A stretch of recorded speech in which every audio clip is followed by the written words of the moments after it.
May mga daan talagang unang beses mong tatahakin na akala mo hindi mo kakayanin.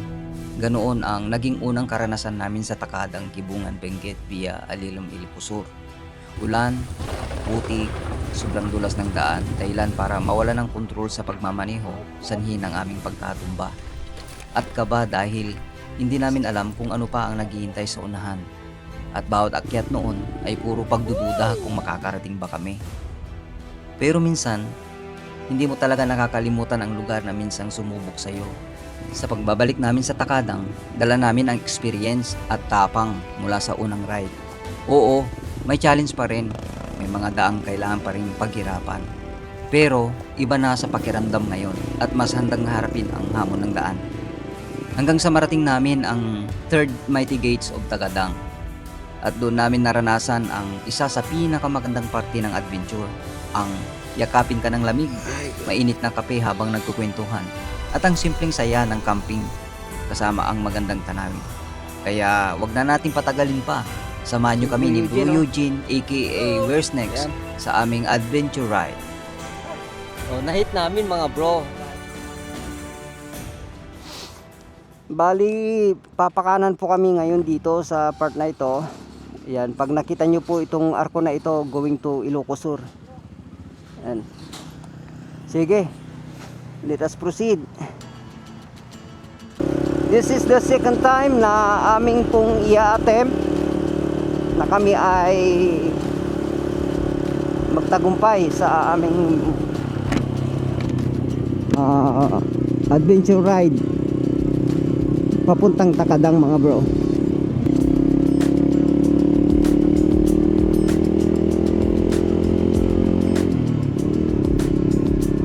Tanaw na natin yung ilog mga bro. Yan, napakalawak na ilog yan oh. Yan oh, lawak ng ilog na to. Ibig sabihin pag rumagasa talagang tubig nito mga bro, napakaluwang na ano to, tubig. At saka tingnan nyo yung tulay na nagdudugtong mga bro.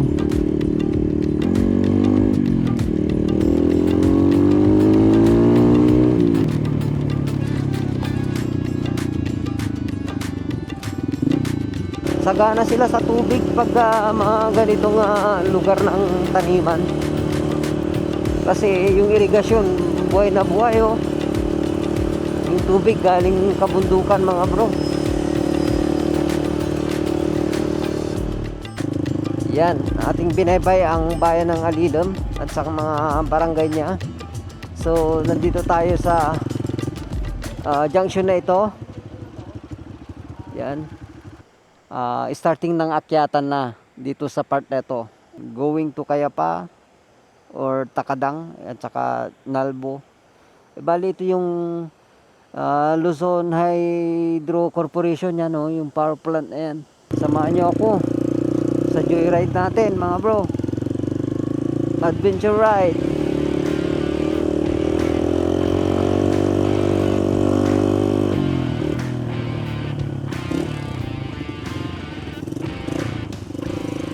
Luzon Hydro Corporation yan.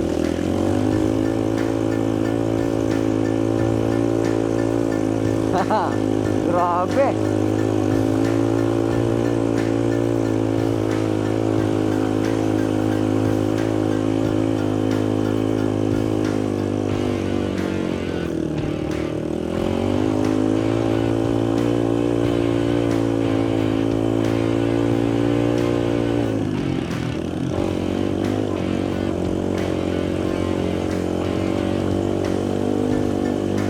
Mapapahigilining ang akyatan mga bro ha.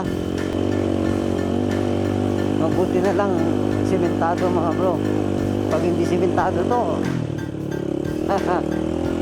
may kalalagyan ka.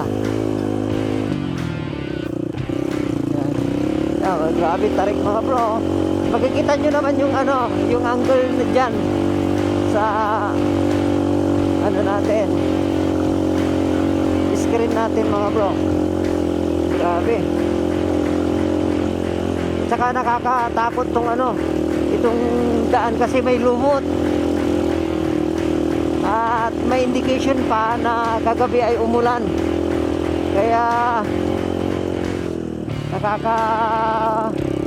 kaba mga bro.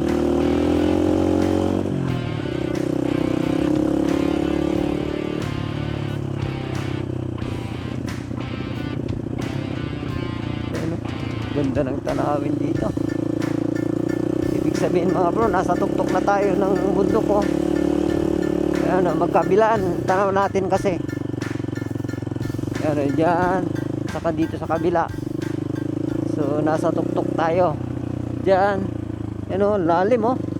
Tapos dito.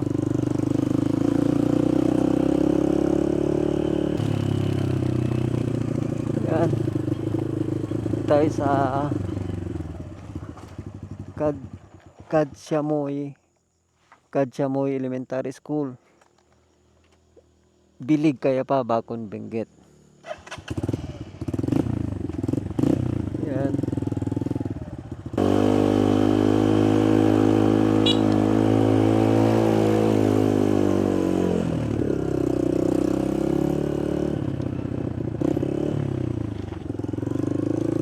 Oh.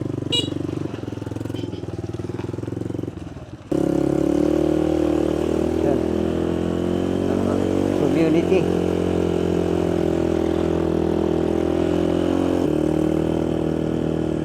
Ang yayaman ng mga taga rito.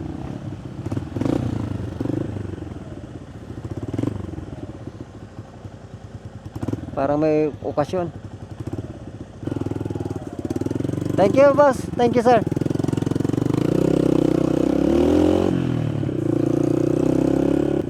Yan. Padaan po.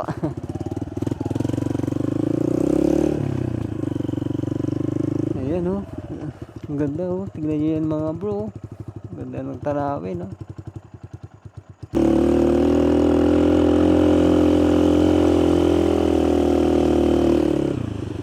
At sa hindi nasang pagkakataon, oops, muntikan na.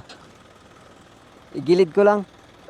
Sa mga ganitong senaryo mga bro, dapat Sige. magbusina muna tayo bago tayo papanik kasi blind spot.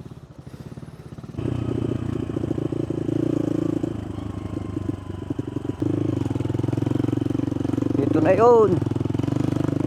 Woo!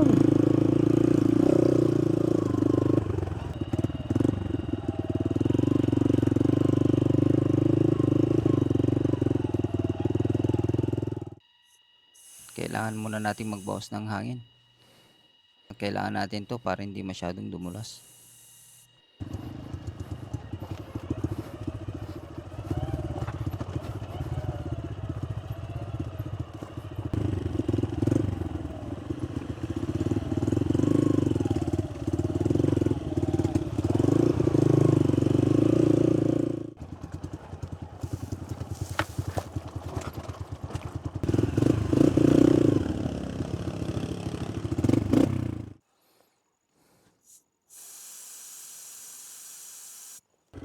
Yes Lord, guide us once again. Harapin namin yun oh. The wall.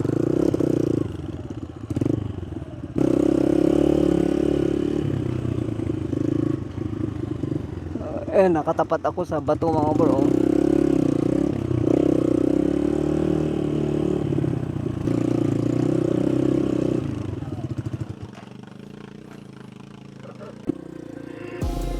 Dito na yung portion ng daan na may hamon sa mga riders.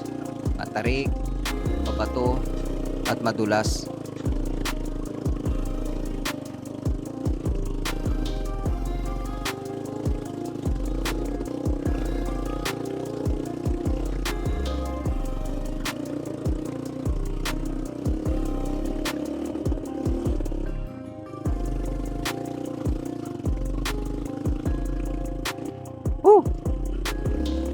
Bro, yun na yan.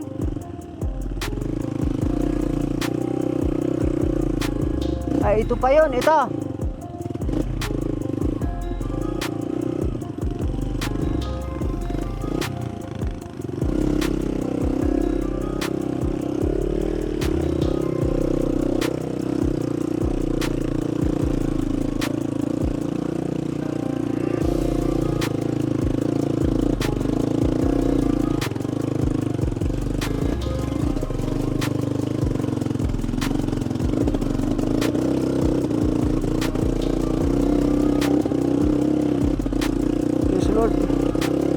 Lord. Yes.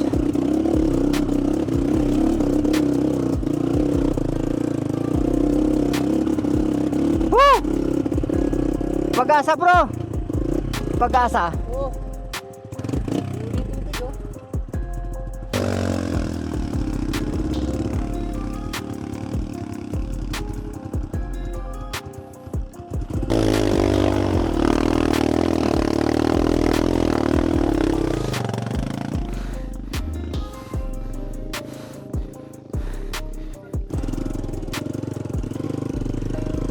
Sige, ano ko?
Nakakapagod mga bro. Grabe. Mahirap yung daan.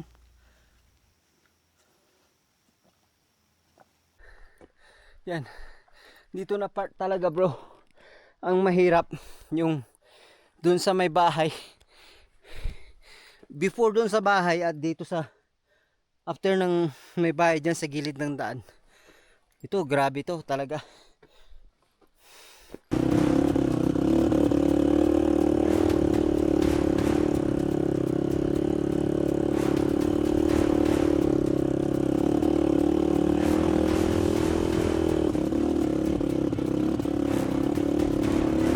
Bangin.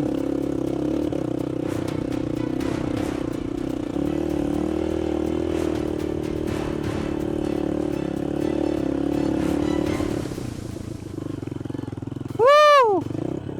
Sa wakas. God is good. Nakuha natin, bro. Ayos. Alright!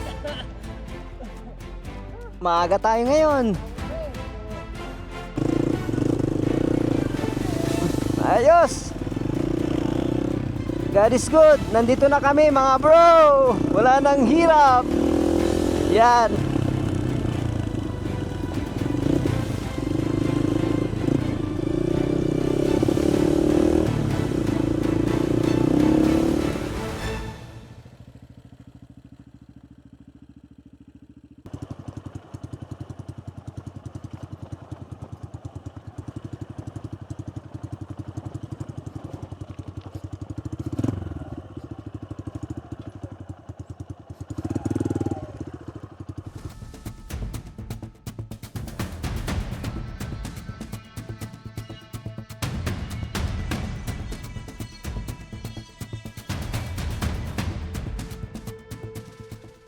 What's up mga bro?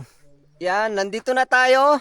Narating na natin ang third gate, the mighty gate of Takadang.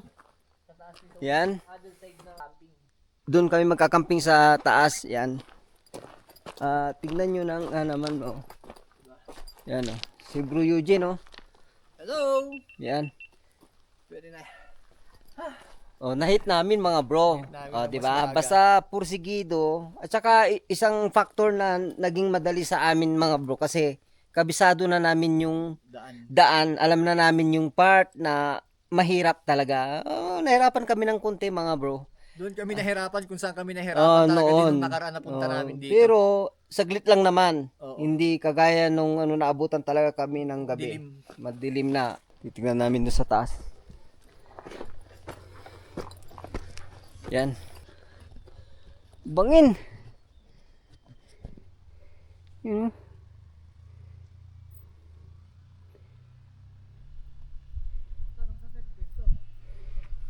Nakakatakot ah.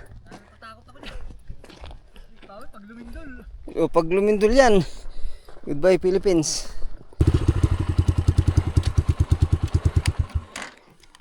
Ay.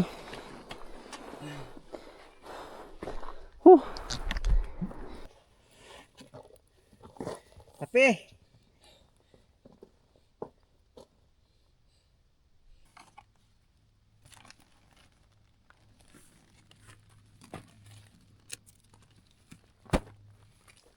Okay, magsiset na tayo ng tent natin, shelter natin para in case na umulan ay meron na tayong masisilungan.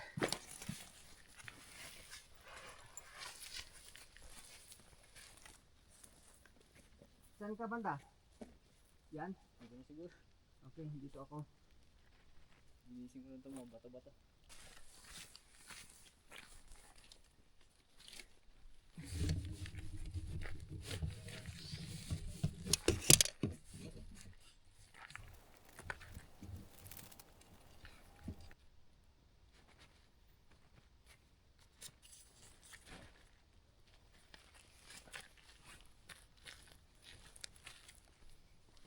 Okay, kape na tayo. Okay.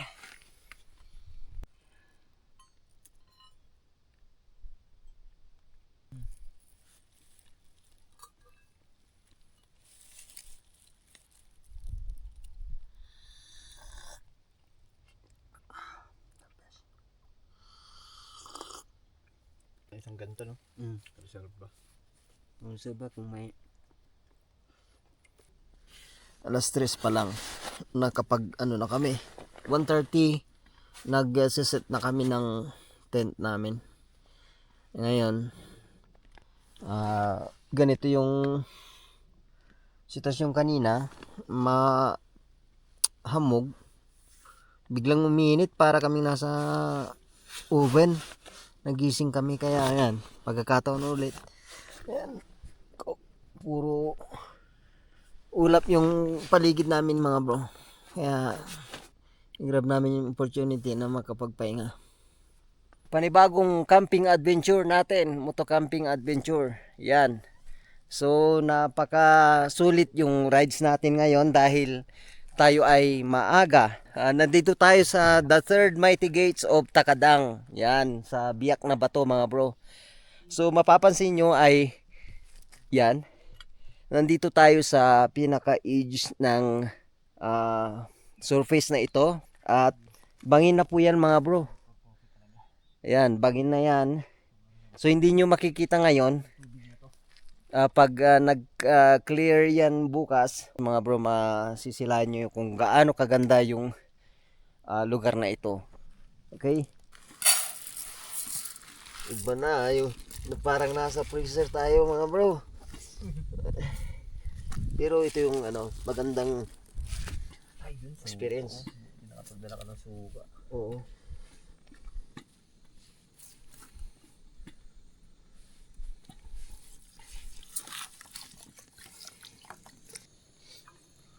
Lamig ngayon eh. Ito, soup ang kala namin. Soup.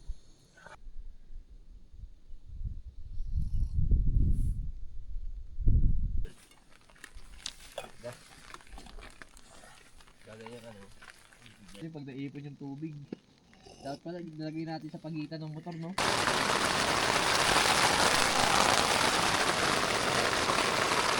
Yan, lumalakas ang ulan mga bro.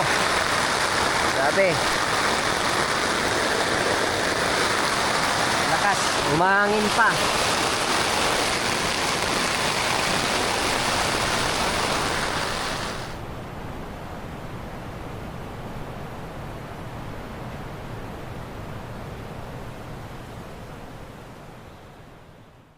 Yan mga bro. Late na kaming nagluto kasi naabutan kami ng ulan. Unexpected na akala namin na diretsong okay yung panahon. Yan. Malamig na. Doble-doble na yung suot namin. Grabe. Tumutusok pa rin. Parang karayom yung lamig. Talagang yayapusin ka ng yakap ng lamig mga bro.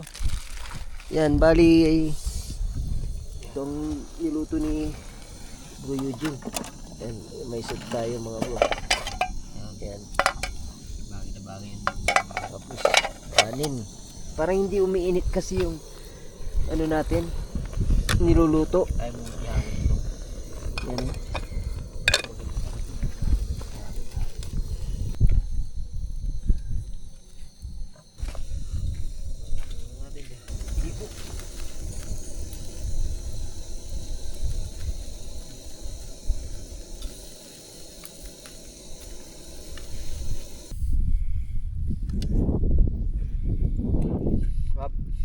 Grabe.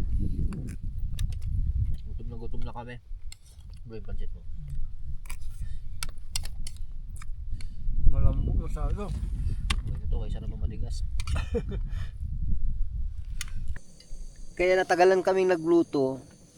Imbis na uminit kaagad dito, kagaya nito, hindi siya basta-basta umiinit. Sobrang lamig dito mga bro. Pati kanin nga ang tagal. Almost isang oras mahigit bago naluto.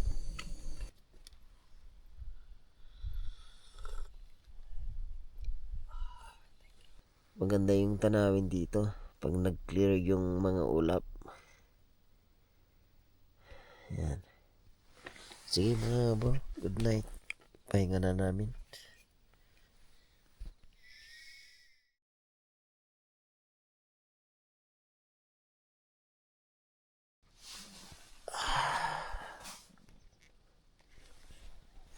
Good morning.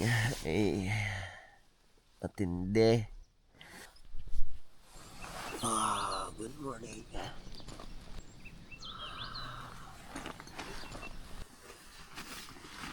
God is good.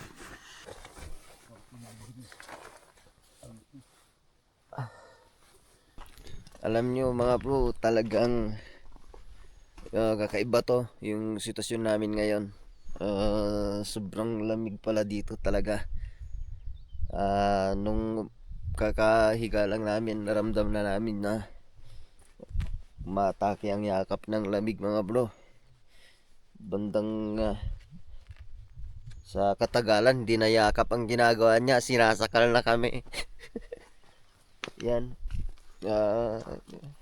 Ganun pa man ay yan, naranasan namin yung ganito mga bro na hindi namin nararanasan yung natural na lamig, hindi pinalamig ng kuryente. Yan. Yan. So totoo lang mga bro, yun ang nakakatakot po. Bangin na po ito.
Yan o, kaya yan, mainit na bro.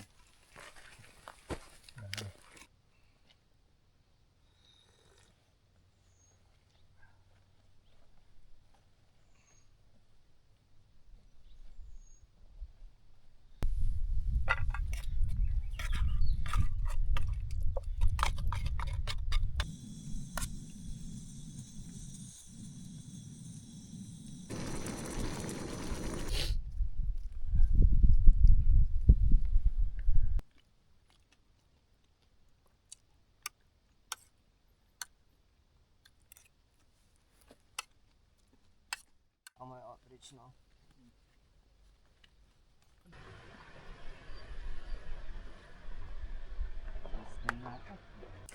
Kami na po ay aalis ulit mga bro sa lugar na ito. Yan. So ganun talaga kaiksi ng ang oras na pag-stay namin sa isang lugar kagaya nito. Kaya mamimiss namin itong lugar na ito kung gaano kami niyakap ng lamig. Grabe, hindi ka makahinga at matindi ang yapos niya bro. Hindi nga nangayakap sakal na eh. Yan. So dito na magtatapos ang aming pong camping adventure. At didiretso pa kami doon. Sabi ni Bro Eugene, nandito na rin lang kami. Tatagusin na namin yung last sitio ng Takadang. Yan para kumpleto recados na kasi maaga pa naman mga bro. Yan. Tapos na rin kami nag-almusal. Ang gagawin lang namin is pauwi na. Tignan na lang yung mga pwede naming madaanan na nandito na rin lang kasi oras talaga bago kami makarating makapanik dito. Grabe ang effort mga bro at struggle. Okay, sige mga bro, at kami na ay uusad. Maraming salamat sa inyo pong pagsuporta sa amin, sa aming dalawa.